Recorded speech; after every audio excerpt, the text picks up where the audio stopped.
Sa simpleng kilos at paglalapag ng pera sa lamesa, may matagal ng pamahiin na dapat pag-ingatan. Sabi ng mga matatanda, kapag inilapag mo ang pera sa lamesa ng walang pag-iingat, nagbubukas ka ng pintuan na malas at sumpa. Isang gabi, isang lalaki ang nagngangalang Marco ang nagbalik mula sa trabaho. Pagpasok niya sa bahay, inilapag niya ang kanyang sahod sa lamesa nang walang sinabi o ginawang ritual. Hindi niya namalayan, unti-unting bumaksak ang kanyang kapalaran. Parang may malamig na hangin sa paligid. Sa mga sumunod na araw, dumami ang problema sa kanyang buhay. Nalugi sa negosyo, nagkasakit ang kanyang mga mahal sa buhay, at tila may anino na laging sumusunod sa kanya.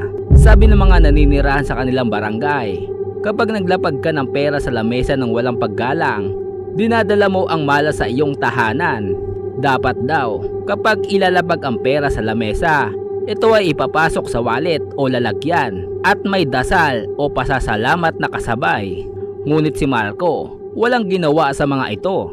Hanggang isang gabi, may kumatok sa pintuan ng kanyang bahay. Pagbukas niya, walang tao sa labas, pero may pera na nakalatag sa kanyang lamesa. Sino nag-iwan nito? Ngunit ang balikan niya ang salamin sa sala, nakita niya ang anino ng isang lalaki na nakatitig sa kanya. Mula noon, hindi na muling nawala ang sumpa sa kanyang pamilya.